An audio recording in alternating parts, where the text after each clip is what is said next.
Ya estamos con nuestro próximo invitado, se trata del doctor Pablo Cosiner, diputado nacional, mandato cumplido y con una vasta trayectoria dentro de las filas del Partido Justicialista. ¿Qué tal, doctor? Buenas noches. ¿Cómo te va, ¿Cómo Mónica? está? Muy buenas noches, tanto tiempo. Eso, ¿no? Hoy con entrevistados de que hace mucho no hablamos, así que un placer tenerlos. Un gusto. Doctor, la verdad que estamos viviendo una situación muy difícil. Justamente hoy la Universidad Católica Argentina daba índices de pobreza alarmantes, cubriendo la edad etaria de los niños, donde más del 50% obviamente está bajo la línea de pobreza. Y paralelamente vemos un Congreso Nacional que a través de sus presidentes acuerdan un incremento de un 40% para los legisladores. ¿Cómo vive esto ya alejado de esa actividad? Mira, una de las cosas que uno tanto aprende por ahí con la experiencia y lo ve mucho más profundamente cuando uno no está en las funciones, la obligación que uno tiene cuando es funcionario de generar empatía, ¿no? Y esto tiene que ver no solamente desde las acciones de gestión que uno hace, sino también de la generación de una relación amistosa con la comunidad. Y hay hechos que obviamente en la circunstancia actual nos generan esa empatía entre la política y la gente. Y eso a veces surge, Mónica, porque antes se toman actitudes exageradamente de apariencia. Si un legislador nacional tiene anualmente la actualización salarial que pueda tener un trabajador, como era lo que en su momento se había fijado, no generaría problemas. El problema es que cuando vos por ahí, por una actitud entre comillas demagógica, decís no hago más aumentos, no hago más aumentos, y llega un momento a los 2 años que tiene que dar un aumento del 40%. Entonces, a veces es necesario no tener esas actitudes demagógicas o de apariencia y tener actitudes más sinceras. Entonces, ir acompañando el mismo proceso que la sociedad va teniendo, ¿no? Eso es lo que uno puede observar, pero obviamente que creo que la Argentina, lo más importante, más allá de lo que vos planteabas recién, de las dietas o de los salarios de la política, en donde tampoco hay que tener una actitud hipócrita, ¿no? De decir, que tiene que ver con eso, es decir, congelamos in eternum los sueldos y después de unos años tener que salir con estas cuestiones que es peor que si hubiese sido actualizaciones racionales. Es lo de fondo, ¿no? De lo que vos hablabas recién, de tener 50% de los niños con asistencia o casi un 70% de los niños abajo de 16 años bajo niveles de pobreza. Y tiene que ver con la falta de políticas de desarrollo de la Argentina y políticas económicas activas. La Argentina se ha quedado de un tiempo a esta parte en lo que se llaman políticas económicas de contención nada más, ¿no?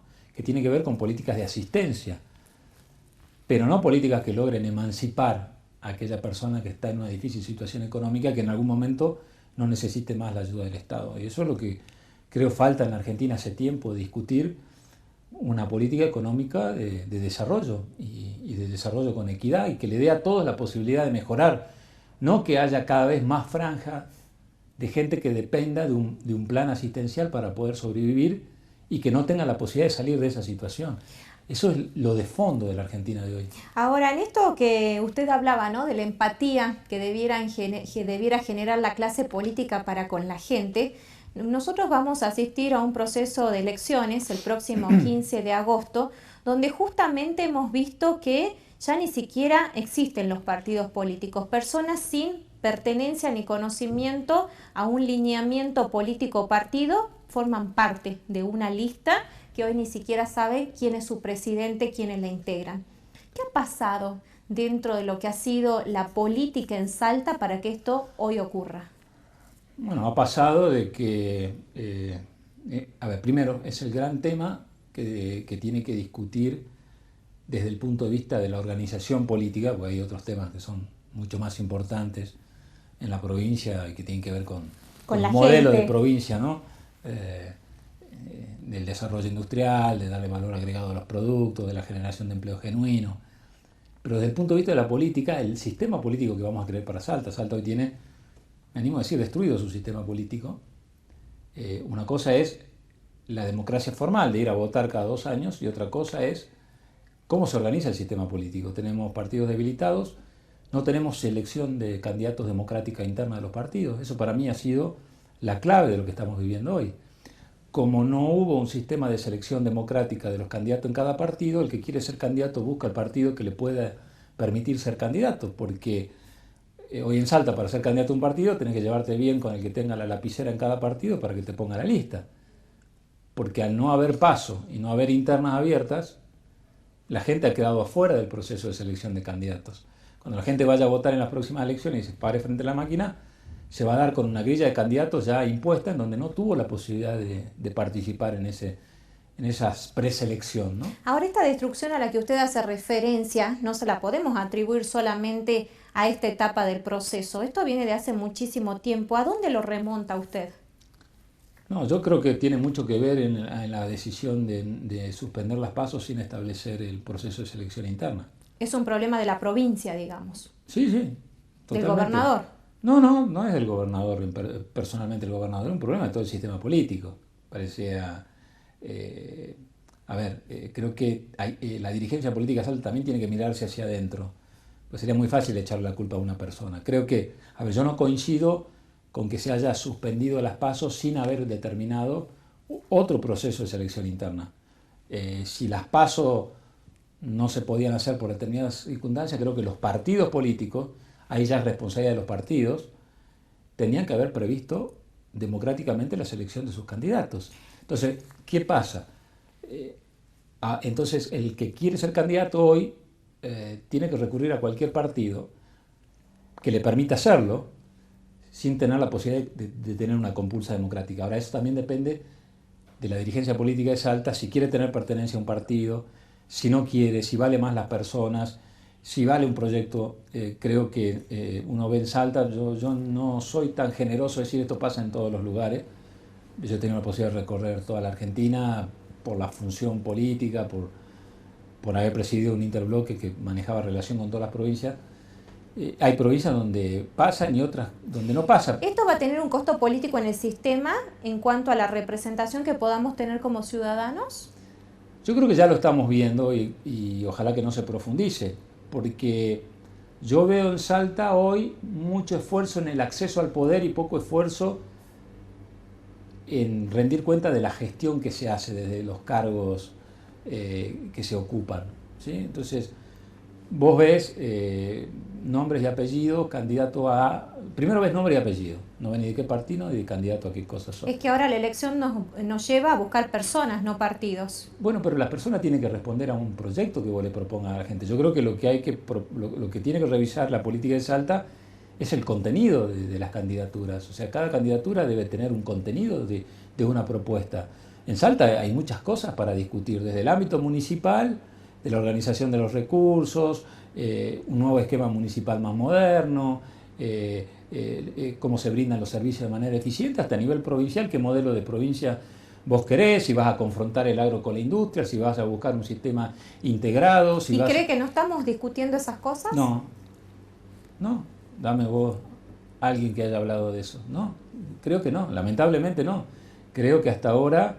y ojalá que... ¿Y usted cree que es propio de la pandemia o debiera haber un gobierno que se ocupe de esas cuestiones más allá de la coyuntura que tenemos? La pandemia es algo lamentable que estamos viviendo en el mundo, que ha generado muchos efectos dolorosos y dañinos, pero también no vale escudarse en la pandemia para justificar todo. O sea, en el mundo los procesos de gobierno han continuado. Y lo importante es tener el ingenio para ir llevando una gestión de gobierno en cualquier ámbito en el marco de una pandemia e ir pensando ya cómo se va a organizar cada una de las gestiones después de la pandemia, que eso es lo que se está discutiendo en el mundo, ¿no? Entonces, yo no creo que sea la responsabilidad de alguien en particular. Yo soy muy respetuoso, pero yo he gestionado y me imagino lo que debe ser sentarse a gestionar y que de repente vos tenías un proyecto por ahí de gobierno, te cae una pandemia a los 2 meses y tenés que revertir. Ahora, también eso te obliga a nuevos desafíos y a nuevos ingenios, ¿no? Pero puntualmente, volviendo al tema de las elecciones, me parece que las propuestas individuales deben ser acompañadas de propuestas, porque como te voy a decir, en Salta hay muchos temas para discutir. ¿Se siente identificado con algún sector, doctor, siendo que usted dejó la presidencia del Partido Justicialista justamente porque ya no estaba cómodo ni coincidía con algunas cuestiones en la práctica que se estaba llevando adelante? Sí, yo me fui de la presidencia del partido porque cuando asumí la presidencia, cuando renuncia el doctor Urtubey, me comprometí a construir un partido de puertas abiertas y participativo y democrático. Veníamos en un buen diálogo y en marcha. De hecho, había comenzado a ingresar mucha gente que se había ido en su momento del partido, hasta que se tomó la decisión de que como se suspendían las PASO no iba a haber un proceso democrático interno y que los candidatos iban a ser elegidos a dedo, bajo un nombre del consenso, pero ¿quién impone ese consenso, digamos, ¿no? Los que pueden sentarse en una los mesa. que pueden sentarse a definir los candidatos. Como yo no estaba de acuerdo, y era una decisión legal del Congreso del partido, aprendí a que uno no debe priorizar un cargo por sobre una convicción y me fui. Me parece que era lo más sano para mí y para la gente que está trabajando en el partido, porque no iban a tener que convivir con alguien que no estaba de acuerdo, y yo sé que hay la amplia mayoría de afiliados que entienden de que han quedado afuera de las decisiones. ¿Y esos que están afuera, dónde están? Y bueno, vas a ver situaciones, si vos revisás la lista, hay gente que es autoridad del Partido Justicialista y que es candidata por otros partidos. Esas cosas. Y seguramente pasan en otros partidos también, porque esta cosa de no haber tenido la posibilidad de discutir internamente no te da la posibilidad de participar. Y eso ¿El gobernador puede tener un costo político de acá a 2 años por este armado?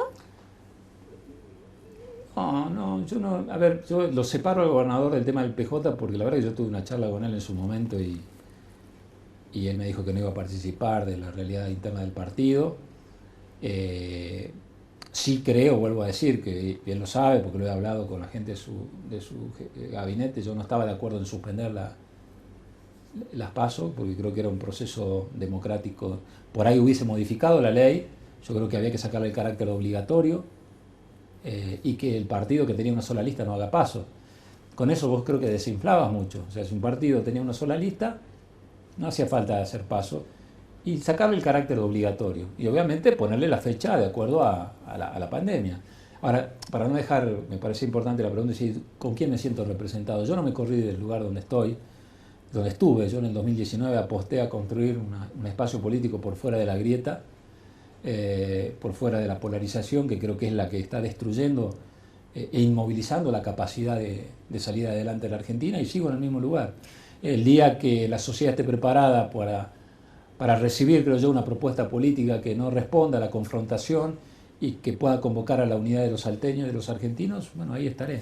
Doctor, los hombres que hacen política nunca dejan de hacerla, y menos si hay alguien que ha llegado a ser gobernador. Nos pasó con Juan Carlos Romero, seguramente sucederá lo mismo con Juan Manuel Urtubey, a quien usted acompañó hasta el final. Fue uno de los que dijo, yo voy a seguir en este proyecto hasta las últimas consecuencias, cuando el gobernador se postulaba a la vicepresidencia de la Nación. Sí. ¿Lo ve a Juan Manuel Urtubey en un proyecto nacional a futuro? Sí, definitivamente sí. ¿Va a ser un espacio propio o cómo? A ver, yo hablo mucho con él, más allá de que ninguno de los dos hoy estemos en funciones, pero un hombre joven que hoy no ocupa ningún cargo y que está por ahí priorizando otro tipo de cuestiones, pero mantiene diálogo con muchos dirigentes de todo el país y está colaborando en la construcción de una alternativa nacional que no necesariamente lo tiene que tener como candidato ahora. Hay gente de mucha experiencia que está en la misma sintonía que la que venimos planteando nosotros, como Florencio Randazzo, Graciela Camaño, mucha gente, muchos gobernadores que piensan de la misma manera, pero que hoy entendiblemente están enmarcados en la gestión y creo que tienen otras prioridades. Y hay dirigentes incluso del Frente de Todos, de Juntos por el Cambio, del radicalismo, que tienen también la misma sintonía y que tendrán que tomar la decisión en algún momento de ver si siguen prendidos a la polarización o se animan a construir. Hablo de Emilio Monzó, Rogelio Frigerio, Martín Lustó, gente del socialismo de Santa Fe. Ahora, dentro de todos estos Sí. dirigentes de renombre y de peso dentro de la mesa política, creo que nos debemos un gran consenso social, nacional, un gran pacto. ¿Usted cree que se puede hacer ese pacto con todo esto que usted nombra, más allá de lo que puede hacer quien lleve adelante un Mira, gobierno? Mónica, la Argentina no tiene salida si no hay un gran acuerdo nacional, pero no porque lo diga yo. Los distintos países del mundo que han tenido... Pero no nos llega nunca bueno, ese entonces acuerdo. no vamos a salir adelante, lamentablemente. Si pensamos que haciendo lo mismo que nos generó el fracaso que hoy es la Argentina, porque hablar del 42% de niveles de pobreza, casi 10 puntos de desempleo, lo que hablábamos de la situación de los niños, cada vez más gasto público social y cada vez mayor nivel de pobreza. Y más asistencia y menos trabajo. Y mayor nivel de desintegración. Entonces, a ver, los países del mundo que han tenido el mismo problema que la Argentina salieron con grandes acuerdos nacionales. Llámese los pactos de la Moncloa en España, llámese el gran acuerdo de Israel. Pero ¿se imagina ese acuerdo sin el gobierno en sí? ¿O es imposible? Porque hoy el contexto que tenemos es imposible un acuerdo de ese sentido. No, es que tienen que estar todos los sectores, por lo menos la mayoría de los sectores. Y tiene que ser antes de los procesos electorales. No necesariamente ese acuerdo implica ir todos juntos en una elección, pero sí, como se han hecho en muchos países, vos haces acuerdos en donde gane quien gane, hay 4 o 5... Un plan de políticas públicas a seguir. Exactamente, 5 puntos que tienen que ver acuerdos de precio, acuerdos de salario, política de comercio exterior, política internacional, cuestiones básicas para políticas de seguridad, desarrollos de un país que se respetan. Después están los matices que cada partido le da. Hay acuerdos que en Israel en la década del 80 tenía el 500% de inflación y la sociedad decide no darle mayoría automática a ninguno de los partidos y obliga a concertar. Hoy tiembla el gabinete en Israel si tiene más de un punto de inflación. Doy este ejemplo porque en materia de crisis, Mónica, no hay nada para inventar. Normalmente en materia de políticas públicas no hay nada para inventar, hay que ser lo suficientemente hábil para ver cómo funcionaron las cosas en otros lugares y adaptarlo a tu realidad.